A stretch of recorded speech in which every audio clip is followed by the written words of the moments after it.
Hey everybody, we're back. It's 4 o'clock on Wednesday for our Bible study.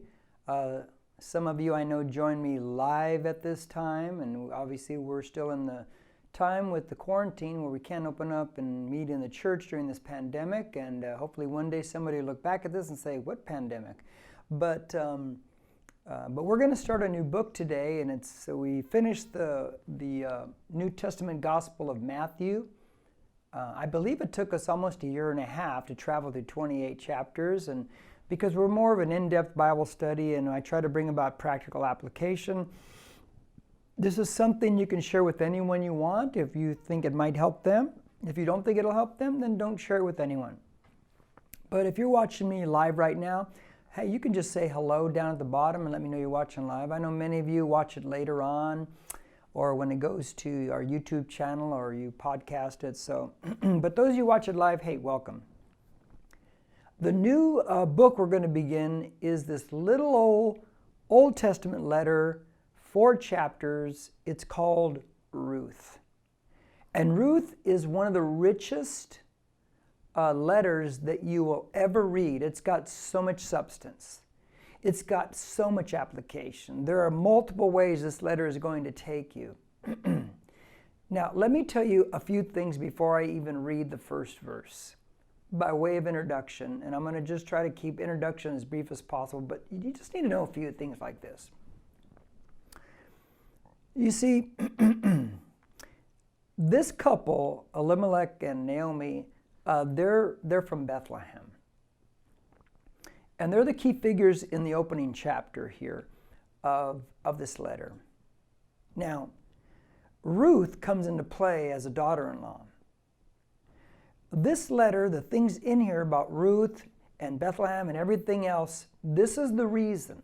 It is the reason, and this is written 1,000 years before Jesus Christ would be born.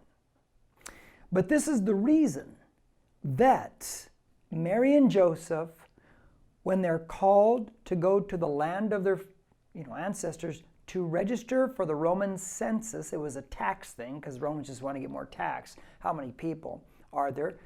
The reason why they leave Nazareth, and she's pregnant as pregnant gets, and they travel south to Bethlehem to register for the census, the reason why they do that is because of this little letter here.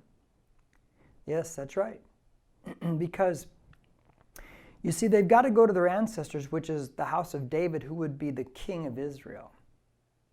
Ruth, who's going to be the key player in this whole little letter, of which it's named after, she is David, who will be King David. She is his great-grandmother. So now, as you put it together, and as the descendants are born, next generation from the line of David, David's great-grandmother's Ruth, then Mary and Joseph come along that line. Now, they're in Nazareth when they get word that they must travel back. And here's why they're in Nazareth, because the descendants of David did settle in Nazareth. They traveled north in Israel. Nazareth sits on the eastern side of the Sea of Galilee. It's kind of in a saddle up in the hills up there. And Nazareth comes from the word Netzer. Netzer means branch. And so they called Nazareth the branch town. Basically, they're the branch people. Now, why is that? Well, because in Isaiah 11:1, it says that Jesse, from him would come a root and a branch, which is the Messiah, would come through there. But the descendants went to Nazareth, they called it branch town. And so you see how the whole puzzle fits together. It's really interesting the way this happens. And so Mary and Joseph, they travel back, and that's where they're going to register for the census, and that's why Jesus would be born there. Just a real quick, interesting verse.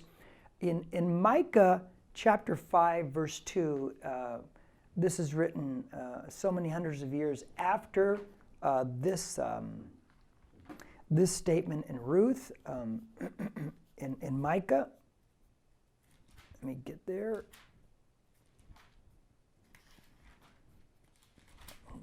Jonah, Micah 5 and verse 2 says,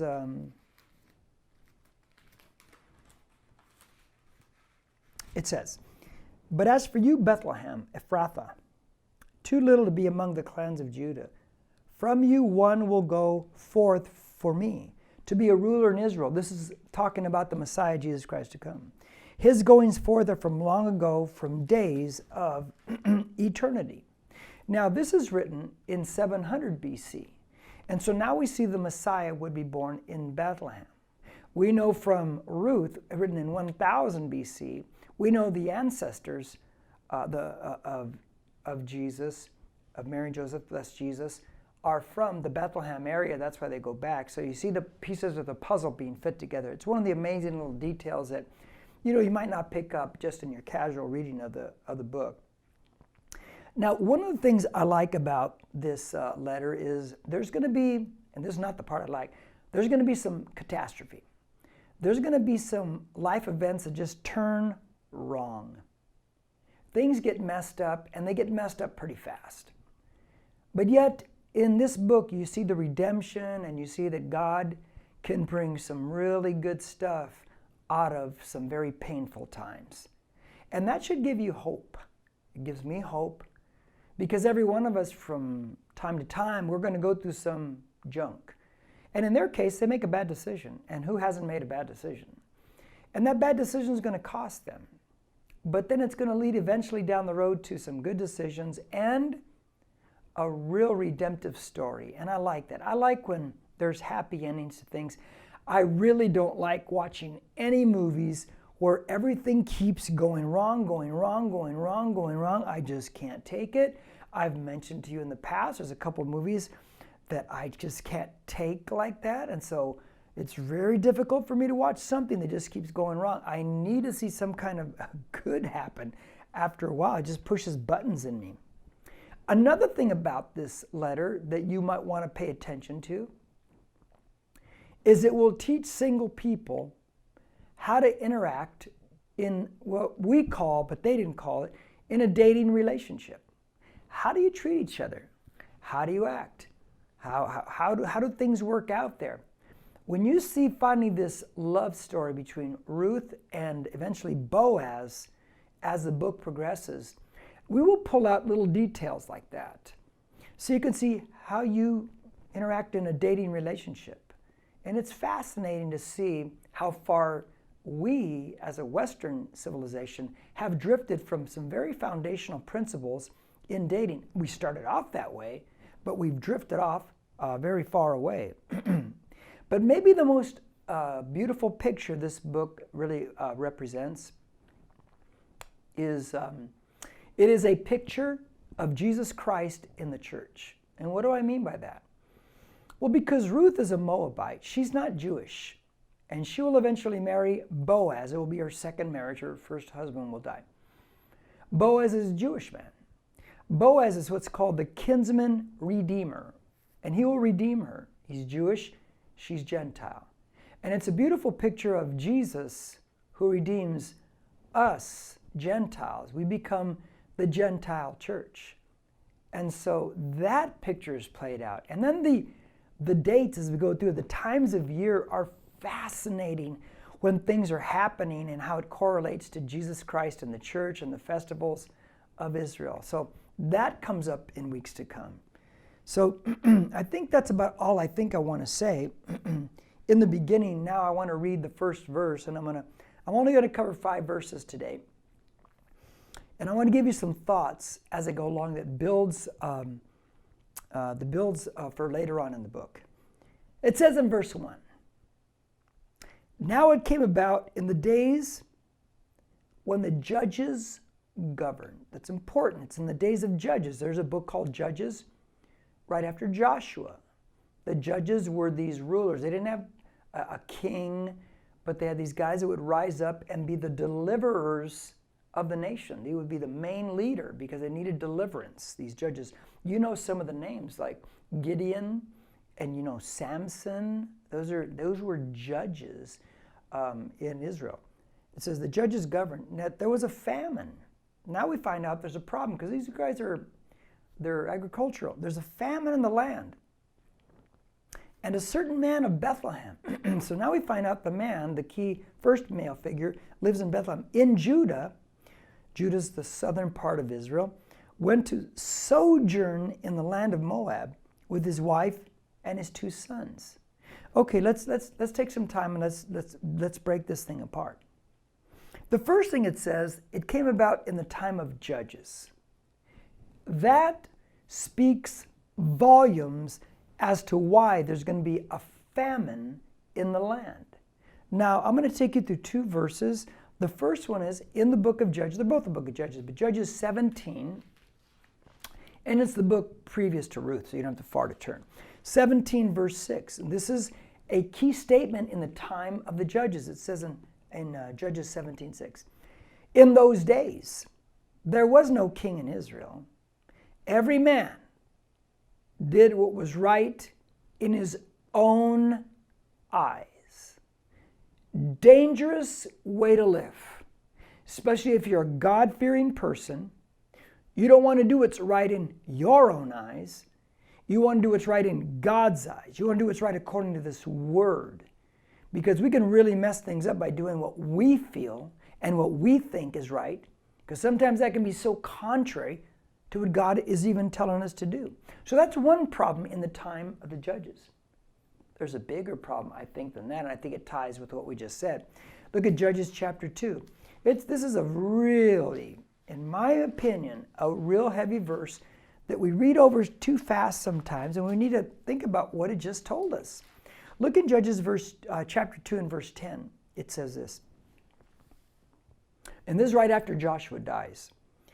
All that generation also were gathered to their fathers. So Joshua's generation, God-fearing, followed God, they pass away. And there arose another generation after them who did not know the Lord. It doesn't end there. Nor yet the work which he had done for Israel. So now you have another generation after Joshua's that doesn't know God. They don't even really know what God has done for them. And so what you draw is this. Here's maybe an application for you, or a thought. This generation knew God. Their kids didn't know God. This generation knew God, never passed the baton to their children of God. That's dangerous. That we would not pass God on to our kids. That we would not have our children in spiritual elements like a fellowship of church people. That we would not be living and talking about God and how great God is in our homes. That they maybe would never see us even read a Bible at home. That they would never see us wanting to come to church on a regular basis and be in fellowship or be in a group or even lift our hands to God. They would never see these things. And so the baton's not passed to the next generation. I've shared this before. I used to be a student ministries pastor back in the late 80s. And every so often I get a parent, not often, but I get them here and there, would call me and say, can you talk to my teenager? They don't want to come to youth group anymore, which is student ministry, or at all even. And in the beginning I would say, okay, I'll call, and I would, but they're not interested. But after a couple of times, you kind of get wise. And I would simply ask the parent when they'd call me, I'd say, well, I'll be glad to call your teenage kid to try to get him in church. I said, but my question is this: are you in church? And most of the time, no, they're not. And they would say things like, oh, I got to get back in. Well, it's too late. You should have been in church with those kids in church from the get-go all the way up, because you're battling a culture and a demonized system behind the culture that's working to pull your kid away from God. So why not get him into a culture, a church culture, that's bringing him to God? Rather than giving them all the world culture all the time, and then one day when they're 14, 15, 16, say, oh my gosh, they don't want God, can you call them? Well, it's too late now, because you see, as a pastor, I'm not a miracle worker. You planted a crop, and now you're harvesting the crop by not having them in fellowship, by not letting them see a father or mother reading the Word, desiring to come to worship God. That's a big deal, guys. They never pass the baton. So now, when you read here in Ruth chapter 1, verse 1, time of the judges, put it together. It's a time when everybody did whatever they wanted. They're the shot callers, right? Eve, serpent says, you'll be God. Eat the fruit, you'll be God. You're the shot caller. You do whatever's right in your own eyes. So that's the first problem. And then because they're doing whatever's right in their own eyes, they've neglected the spiritual life of their children. And now the nation is suffering for it. Maybe kind of like America right now. We're suffering for it because we're seeing the seeds now of secularism and humanism and pluralism come in because we haven't passed the baton. Now, I'm a firm believer that even though it seems too late, it's never too late. How old your kids are, get them back in or start ministering to them, and you get your life right. Or I should say, get it fired up again. Get the light of Jesus back in again. So that's the time of the judges. Now, it says that there is a famine in the land. A famine in the land? Now, wait a minute. It says they're in Bethlehem. You know what the word Bethlehem means? House of bread. Does that not make sense? Is that a contradiction? You live in the house of bread, but there's a famine.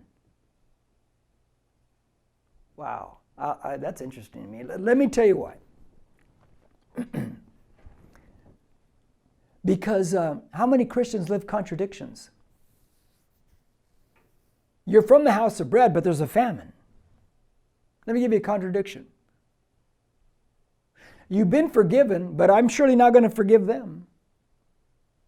Here's a contradiction. I should have the joy of the Lord, but boy, am I filled with bitterness about that.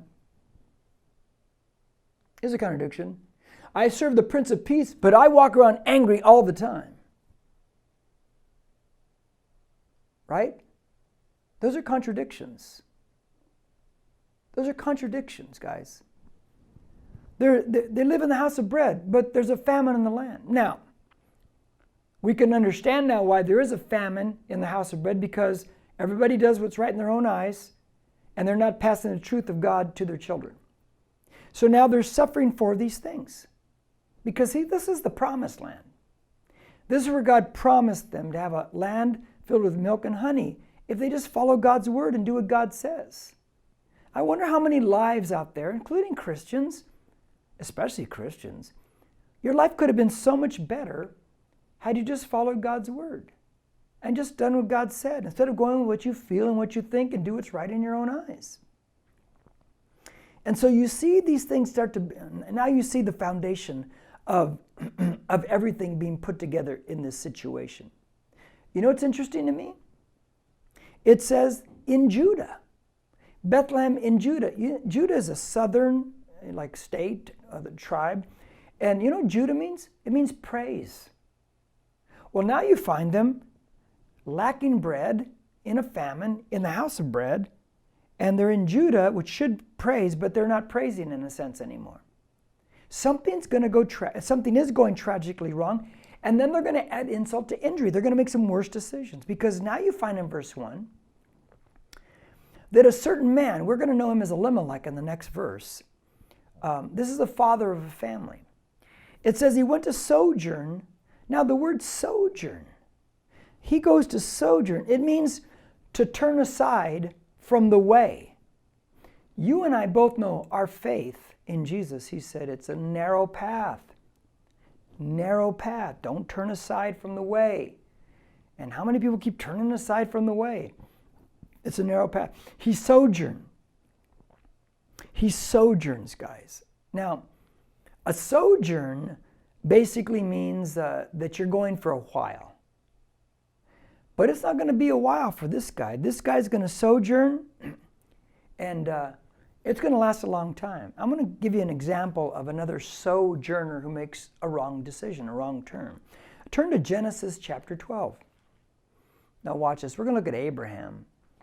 And Abraham, he's got the call of God, and he's going to have a child that's going to be, all as the stars of the sea, stars of the sky, the descendants will be in the sand of the seashore. So God's going to give him a child through all the promises coming this way. And then he does this right away after God gives him the promise. Genesis 12, verse 10, we're going to read to verse 13. it says, now there was a famine in the land. Oh, now it parallels what's going on where we just read. He's experiencing a famine in the land, in the promised land. So Abraham went down to Egypt to sojourn. Oh, he veers off the path because, oh my gosh, we got to get some food here. Sojourn there. For the famine was severe in the land. So he goes to Egypt. He gets off track because of the famine. And it will come about when the Egyptians see you. He says, verse 11. It came about when he came near to Egypt, as he's approaching Egypt, that he said to Sarai, his wife, here's what he can tell his wife. See now, I know that you are a beautiful woman. He goes, babe, you are one good-looking hottie, man. Verse 12. So he's talking to his wife like that. He says, you know what's going to happen? It's going to come about when the Egyptians see you and how good-looking you are, that they're going to say this. They're going to say, this is his wife. And then they're going to kill me. But they will let you live. They're going to kill me so somebody can take you as their wife. And then in verse 13 he says this, please say that you are my sister. Now that's a half-truth, but it's still only half. So that it may go well with me because of you, and that I may live on account of you. He does the same thing. He takes a wrong turn, just like Elimelech will do in Ruth. Because he looks at the famine, he sees a situation, he's got a wife. Elimelech and Ruth has a wife and 2 kids. And so I'm evaluating my situation. And even though God says this is the promised land, I'm going to make a decision to veer out of the promised land and take matters into my own hands because you know what? Everybody's doing what's right in their own eyes. Let me tell you a truth about being a follower of Christ. And this is not easy. It's not easy. What is written is better and smarter than what is reported. What is written is better and smarter than what is reported. See, the report is, it's a famine. I got to do something. But wait a minute. What's written is, if I keep serving God and live right before Him and live morally according to this word, God will take care of me in the promised land. See, that's what's written. And what will I trust? What I feel and think or what is written? What is reported or what is written? Which one? Well, Elimelech is going to trust what he feels and thinks and sees. And so did Abraham. And they both get themselves in a lot of trouble. And things go wrong really, really fast. Now, I'm a dad. And my kids are all grown now. But I can relate to Elimelech, this man, in verse 1 of chapter 1 of Ruth. Because if you really think about all he's trying to do, though he makes a big mistake by leaving the promised land, he just is, I think his motivation is completely right. But his decision off the motivation is completely wrong because he goes with what he feels and thinks and sees, doing what's right in his own eye, instead of what God says. He just wants to provide for his family. As a dad and a father, I can completely understand that. That's like the top shelf of what your purpose is many times in life as a father and a husband. You want to make sure they're taken care of. Now, I'm not here to make anybody feel bad because I know some have got handicaps, some dads, and some have come back from war and they really can't work. And I thank God that our country is a country with safety nets and can help people. Praise the Lord we live in that kind of a country. Because I've been to third world countries and they don't have those types of things. But if we can work, as a father, I want to work. And I want to do. And I want to succeed. And I want to supply for my kids. I don't want somebody else to give me the money for my kids.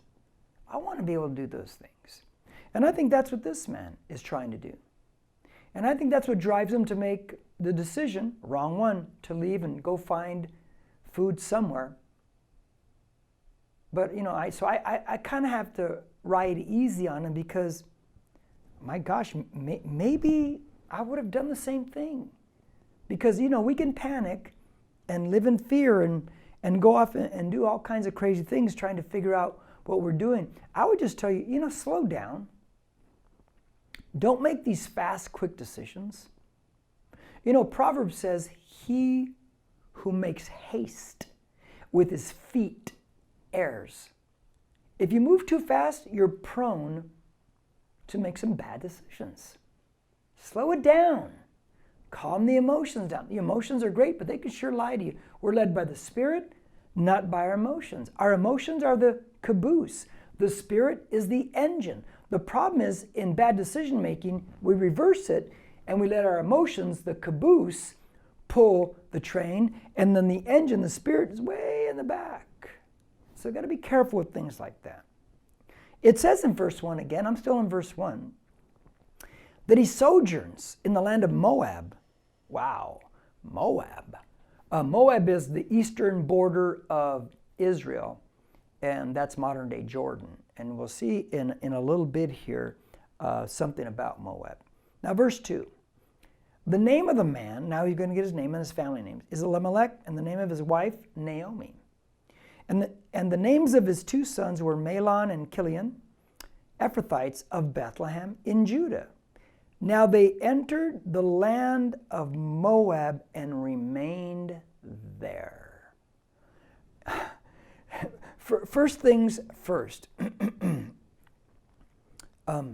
Let's look at the names, what the names of the family members, what they actually mean.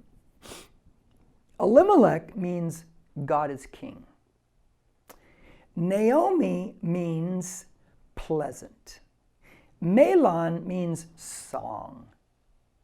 Chilion means satisfaction. Man, you put that stuff together, God is their king. They have pleasant, it's all pleasant in the family. They're singing great songs that have great satisfaction. What a great family. And then it says they enter Moab and they remain there. Moab and remain there. Quickly, Isaiah 16:6.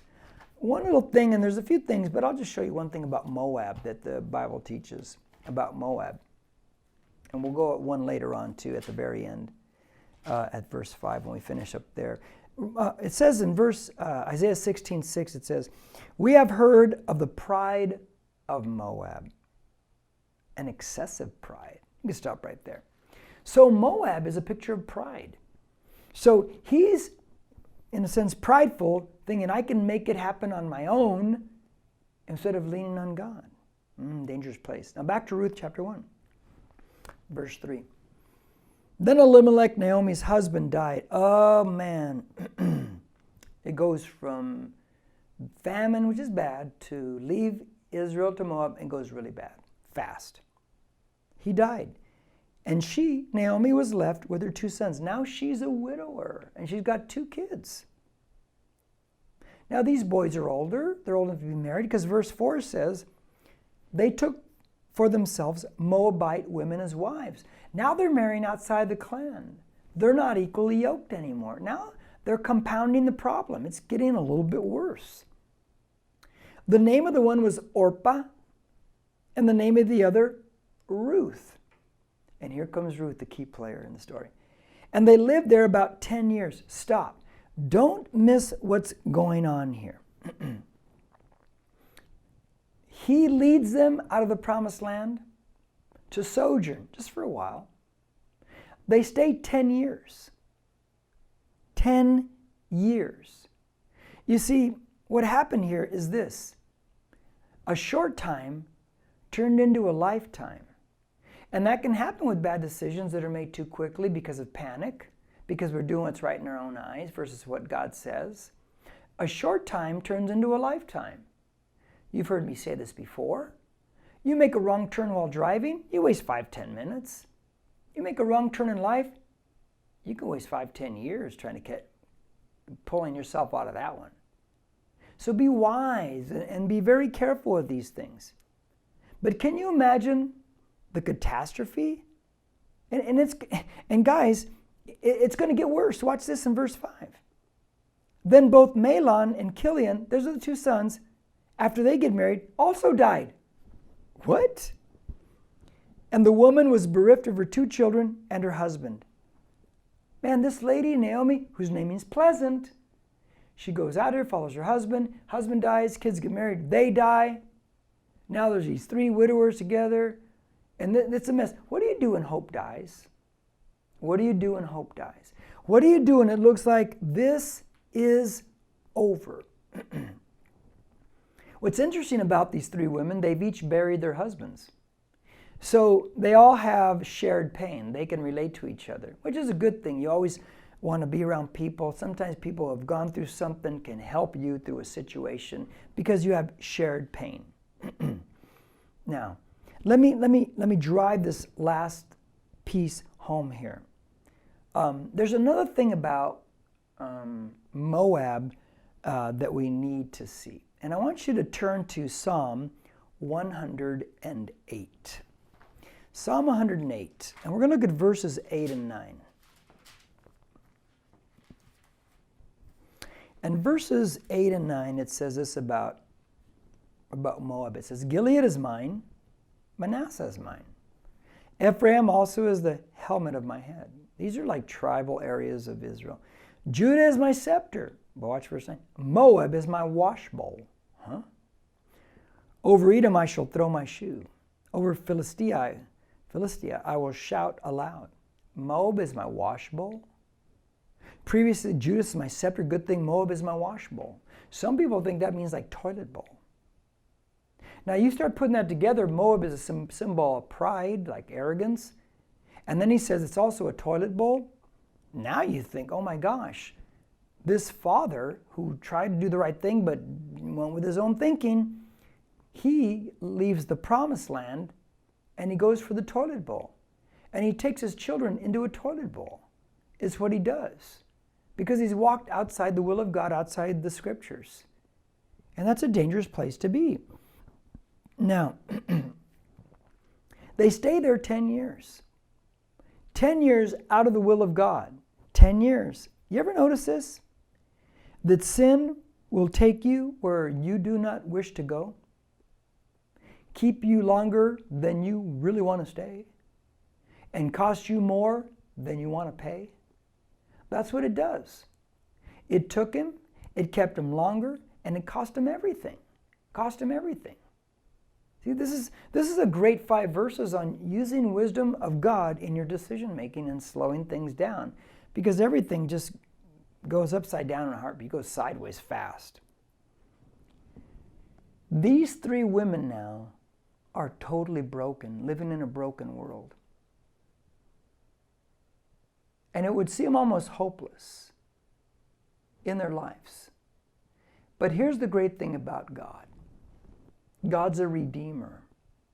He's a savior. And when a person repents and retraces their steps and gets back on the right road, God can now begin to, little bit at a time, if you stay on that right road, not like, I'm back for a month and things are good, so now I'm going to go back to my old ways. No, that doesn't work. You can't fool God. God is not mocked. Whatever man sows, this he reaps. In other words, God's not like your parents. Can't pull the wool over his eyes. But you stay on that road, and little by little, as you make biblical decision making again, then God can redeem. God can bring some stuff back in your life. God can bring success back. He can do all the things that maybe you lost.